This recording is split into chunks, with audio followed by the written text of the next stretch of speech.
해답이 보이지 않을 때, 해답이 보이지 않을 때라는 제목으로 말씀 전하기 원합니다.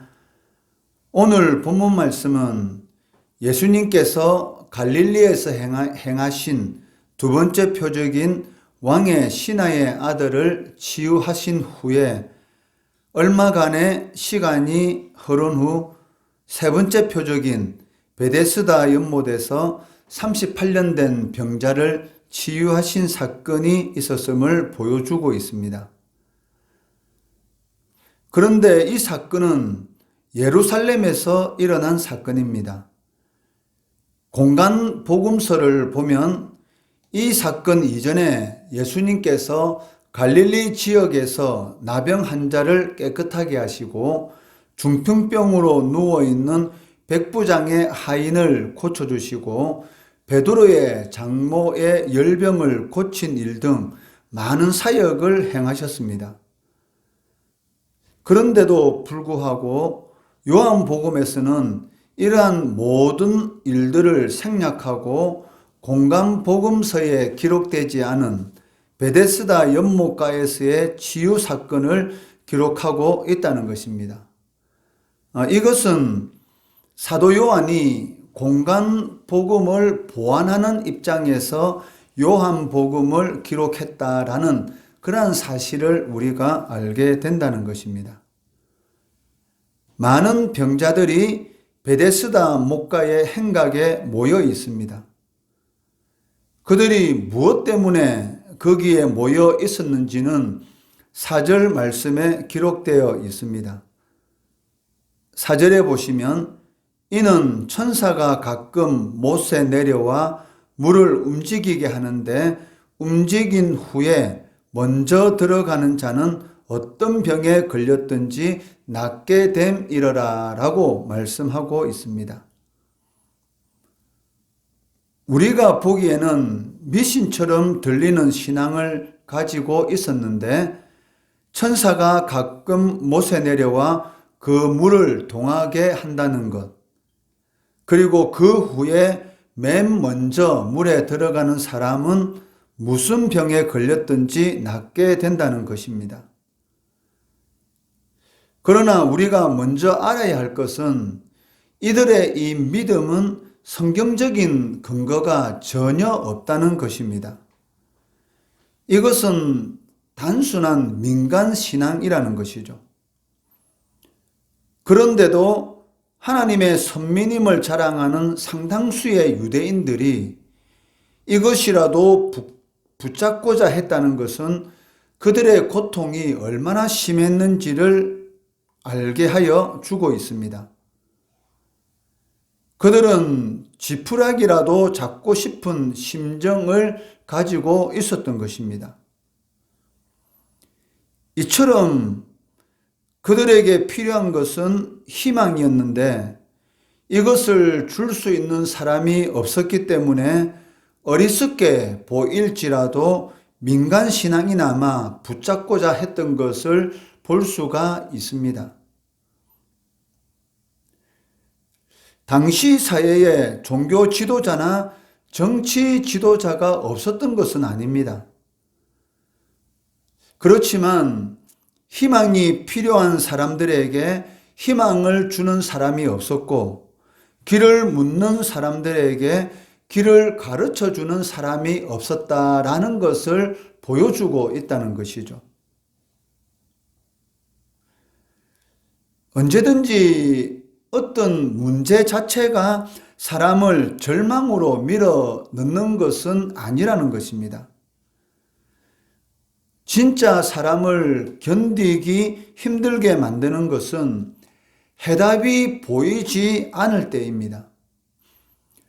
사울왕이 사무엘 선지자가 죽은 후에 블레셋 사람들의 군대를 보고 위급한 지경에 이르렀을 때에 엔돌에 있는 신접한 여인을 찾아가서 도움을 요청하는 그러한 일이 사무엘상 28장에 기록되어 있습니다.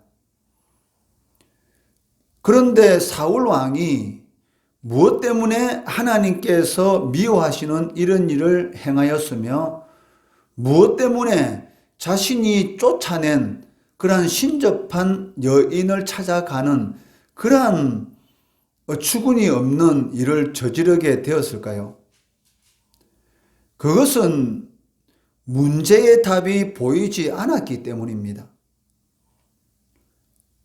사울왕이 위급한 지경에 하나님께 물었으나 하나님은 꿈으로도 우림으로도 선지자로도 대답하지 않으셨기 때문에 신접한 여인을 찾아가게 되었던 것입니다.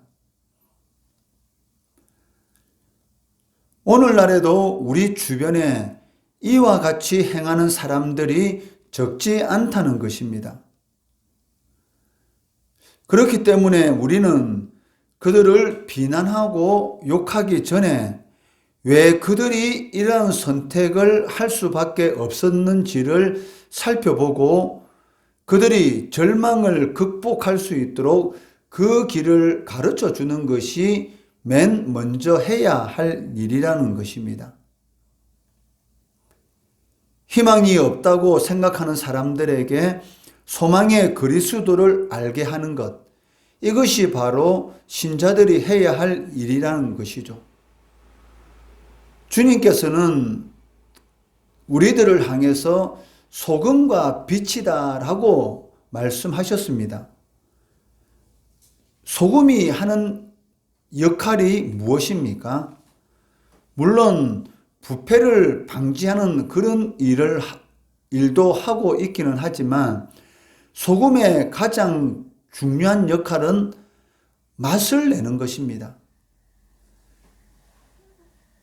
세상에서 살맛이 전혀 나지 않는 사람들에게 죽을 수밖에 없다라고 하는 그러한 절망에 빠진 사람들에게 살맛을 느끼도록 살맛이 나도록 해야 할 사람들이 누구냐면 바로 그리스도인들이라는 것이죠. 어두운 가운데서 어떻게 해야 될 바를 모르고 방황하는 사람들에게 빛의 역할을 해야 될 사람이 누구겠습니까? 바로 그리스도인들이라는 것입니다. 희망이 없다고 생각하는 사람들에게 소망의 그리스도를 알도록 인도해야 될 그런 사명이 우리들에게 주어져 있다는 것입니다. 예수님께서 탄생하시던 밤에 천사가 들에 있는 목자들에게 전한 말이 무엇이었습니까? 온 백성에게 미칠 큰 기쁨의 좋은 소식을 전하노라라는 것이었죠. 이처럼 예수님이 이 땅에 온 소식은 사람들에게 빅 뉴스인 동시에 굿 뉴스라는 것입니다. 절망하는 사람들의 인생 속에 예수님이 들어오시면 희망이 넘치게 되고 고뇌와 번민에 시달리는 인생 속에 예수님이 들어오시면 평안이 넘치게 된다는 것입니다. 요한복음 14장 27절에 보시면 평안을 너희에게 끼치노니 곧 나의 평안을 너희에게 주노라. 내가 너희에게 주는 것은 세상이 주는 것과 같이 아니하니라. 너희는 마음에 근심하지도 말고 두려워하지도 말라라고 말씀하고 계십니다. 예수님께서 누구의 인생 속에 들어가시든지 거기엔 놀라운 변화가 나타나고 그 순간부터 그 사람은 더 이상 절망의 지배를 받지 않고 희망이 넘치는 삶을 살게 된다는 것입니다. 이것은 문자적인 그러한 내용이 아니고 실제적으로 우리의 삶 가운데 일어난다는 것이죠. 전혀 앞을 볼 수 없는 그러한 상황 가운데 있는 사람일지라도 예수님이 그 사람의 인생 속에 간섭하게 되시면 이 절벽과 같은 그러한 아무 희망이 없는 사람의 삶이 고속도로와 같은 그러한 삶으로 변하는 그러한 역사가 반드시 일어나게 된다는 것입니다. 38년 된 병자에게 예수님께서는 내가 낫고자 하느냐라고 물으셨습니다. 그리고 이어서 일어나 내 자리를 들고 걸어가라라고 명령하실 때에 병자가 스스로 일어나 자리를 들고 걸어가는 일이 일어났습니다. 아마 당사자는 물론이고 그 사람의 가족이나 그를 아는 어떤 사람도 기대할 수 없었던 기적이 베데스다 연못에서 일어나게 된 것입니다. 이 사건을 통해서 우리는 예수님만이 인간에게 자유를 주시는 분이시며 예수님이 계신 곳에 참된 자유가 있다는 것을 확인하게 됩니다.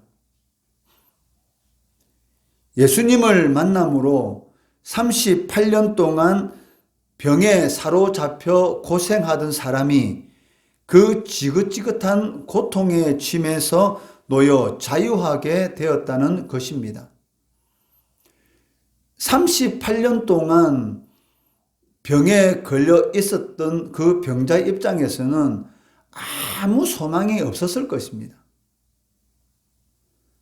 오직 죽을 날만 기다리고 무거운 짐이 그 사람의 영혼과 육체를 누르고 있는 그러한 상황 가운데서 예수님께서 그 사람을 찾아오셨던 것이죠.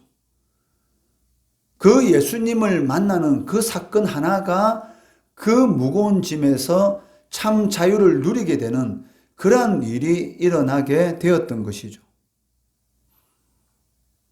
우리는 성경에서 이 사람 이외에도 예수님을 만나게 되므로 자신을 짓누르던 무거운 짐을 벗어버리게 된 많은 사람들을 만날 수가 있습니다. 그리고 그들에게서 발견되는 공통점이 있는데 그것은 예수님을 믿었다는 것입니다. 믿음이 있는 사람, 예수님께 대한 믿음을 고백하는 사람들만이 예수님이 주시는 참 자유를 얻을 수 있다는 것입니다. 이것은 많은 돈을 들여서 살 수 있는 것도 아니고 권력, 지식, 명예 등 어떤 것을 주고서도 바꿀 수 없는 너무나 귀한 보배라는 것입니다.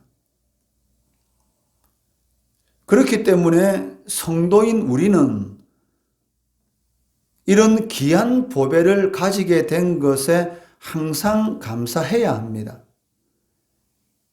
이 자유를 얻지 못한 이들은 세상이 줄 수 없는 모든 것을 다 가졌다고 하더라도 행복할 수가 없습니다. 무거운 짐에 눌린 사람들의 입에서는 고통스러운 신음소리가 나는 것이 당연하듯이 예수님의 평안을 얻지 못한 사람들의 형편도 이와 똑같다는 것입니다. 바울은 숱한 고난과 시련을 겪었지만 항상 기쁨을 잃지 않았고 감사가 넘치는 삶을 살았습니다. 그래서 데살로니가전서 5장 16절 18절에서 무엇이라고 권면합니까? 항상 기뻐하라, 범사에 감사라. 이는 그리스도 예수 안에서 너희를 향하신 하나님의 뜻이니라 라고 우리들에게 권면하고 있다는 것입니다. 바울의 이 비결이 무엇이겠습니까? 바로 그리스도 안에 이 자유를 얻게 되었기 때문입니다. 예수님께서 주시는 자유만이 우리에게 참된 행복과 영원한 미래를 보장하여 준다는 것입니다. 그런데 누구든지 이 자유를 얻지 못하면 여전히 죄의 종으로 살다가 멸망에 떨어질 수밖에 없습니다. 그가 누구이고 어떤 지위에 있든지 간에 불행한 삶을 살아갈 수밖에 없다는 것입니다. 이처럼 사람이 예수님을 믿는 것이 소중하기 때문에 주변에 믿지 않는 친구들이나 이웃들에게 부지런히 이 사실들을 알려주어야 한다는 것입니다. 굿뉴스, 빅뉴스라는 이 복음을 수고하고 무거운 짐을 진 모든 사람들에게 알려주어야 할 사명을 우리들이 짊어지고 있다는 것이죠. 38년 동안 병고에 시달리는 사람이 예수님을 만난 것은 그의 인생에서 최고의 축복이었습니다. 만약에 예수님을 만난 사건이 없었더라면 아마 이 병자는 병상에서 일어나 보지도 못하고 세상을 떠나게 되었을 것입니다. 그러나 예수님을 만남으로 새로운 인생의 기회를 얻게 되었던 것입니다. 마찬가지로 우리가 예수님을 만나 성도가 된 것 역시 그 무엇과도 바꿀 수 없는 축복입니다. 우리는 이 한 가지 사실만 가지고도 하나님 앞에 매일의 삶 가운데서 감사해야 한다는 것이죠. 이 축복은 당연히 우리에게 찾아온 것이 아니라 하나님의 선택에 의한 것이기 때문에 감사하는 것이 마땅하다는 것입니다. 당연한 것이 아닌데도 불구하고 우리가 신앙생활을 오래 하다 보면 마치 내가 하나님 앞에 구원받은 것이 당연한 것처럼 여기고 삶 가운데 감사가 없어질 때가 너무나 많다는 것입니다. 성도에게 있어서 감사가 없어지면 나타나는 첫 번째 현상이 무엇이냐면 원망과 불평이라는 것이죠. 하나님의 선택에 의한 것이기 때문에 어떤 상황 가운데 있다 할지라도 감사해야 될 의무가 바로 성도들에게 있다는 것입니다. 예수님을 만날 때에 참된 자유를 얻게 되고 이 자유를 소유한 사람들만이 참 평안을 누릴 수가 있습니다.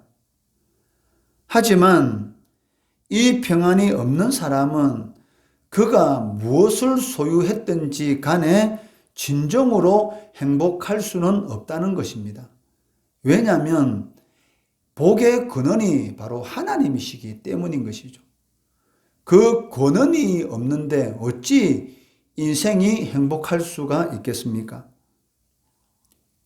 이 사실을 명심하시고 무거운 짐에 눌려 신음하는 이들에게 참 자유를 주시는 예수님을 널리 전하시는 성도 되시기를 주의 이름으로 축원합니다.